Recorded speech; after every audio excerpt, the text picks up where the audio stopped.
Cube Radio. Salut, c'est Charles Dran avec l'équipe dans 5 minutes. On s'intéresse aux sciences, à l'histoire et à l'actualité. Aujourd'hui, on parle d'entraînement. C'est bien connu, l'altitude a des effets assez particuliers sur le corps humain à cause du manque d'oxygène. Les alpinistes, les pilotes d'avion et même les astronautes doivent s'entraîner régulièrement pour s'y acclimater et ne pas vivre un choc trop grand. Mais depuis les Olympiques de 1968 à Mexico, s'entraîner en altitude est devenu une routine pour les athlètes de haut niveau qui veulent améliorer leur performance. Là-dessus, voici Sophie Croteau.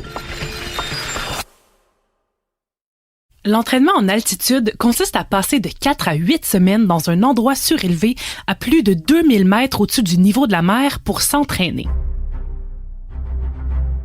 Souvent sous forme de camp, ces retraites pour athlètes permettraient d'améliorer leur performance une fois retournés à une élévation normale en habituant le corps à une privation d'oxygène et à une basse pression atmosphérique. Cette pratique est née au milieu des années 60, tout juste avant les Jeux olympiques de Mexico en 1968.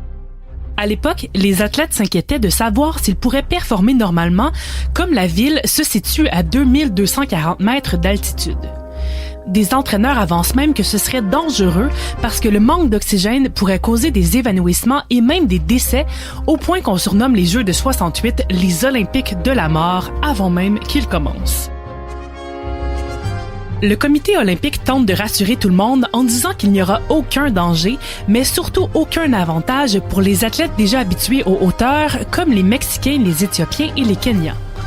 Mais face aux critiques qui dénonçaient que les résultats seraient trop différents de d'habitude, le comité décide d'ajouter une règle encore en vigueur aujourd'hui qui dit que les athlètes ne vivant pas normalement en altitude ne peuvent pas s'entraîner plus que 4 semaines en hauteur dans les 3 mois précédant les Olympiques. Cette inquiétude se transforme rapidement en une course contre la montre du côté des scientifiques qui voient les Olympiques comme un immense laboratoire de recherche.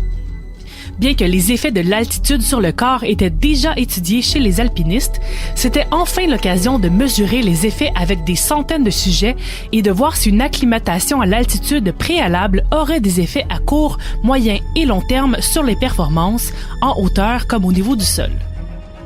On a découvert que l'altitude a bel et bien des effets positifs sur la performance parce qu'elle produit une sorte de dopage naturel en forçant le corps à produire de l'érythropoïétine, une hormone qui augmente le nombre de globules rouges dans le sang pour contrer le manque d'oxygène.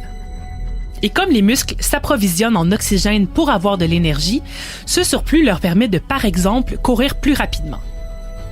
En effet, plusieurs athlètes en sprint ont battu le record en 68, alors que celui des marathoniens s'est généralement dégradé.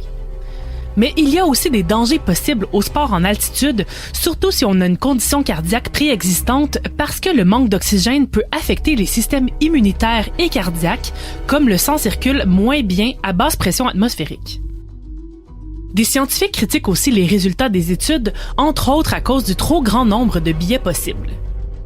On leur reproche par exemple l'absence fréquente de groupes de contrôle, mais aussi la présence d'un effet placebo. Mais surtout, on s'est rendu compte que l'altitude avait des effets bien moins importants chez les athlètes d'élite qui ont déjà une excellente oxygénation de leur sang et qui ne peuvent donc pas l'augmenter de façon flagrante. On a même remarqué que les effets ne perdurent pas également chez tous et que l'entraînement peut avoir un effet une fois, mais pas la suivante, et peut même réduire les performances lors du retour à la normale. Dans tous les cas, les Jeux olympiques de 68 auront créé non seulement une nouvelle méthode d'entraînement, mais aussi des débats sur l'équité sportive. Historiquement, les populations vivant en altitude ont toujours été considérées comme inférieures et on reléguait souvent les peuples autochtones, les esclaves et les autres populations pauvres dans les montagnes, pensant que l'altitude était tout simplement mauvaise pour l'homme. Beaucoup de racisme a donc refait surface avant les Olympiques, les Britanniques accusant même les Russes de tricher en s'entraînant secrètement en altitude. Depuis, on met de plus en plus de règles en place pour s'assurer que tous les athlètes, qu'importe leur origine, aient des chances égales, bien qu'on ne puisse toujours pas parer le problème des privilèges économiques de plusieurs.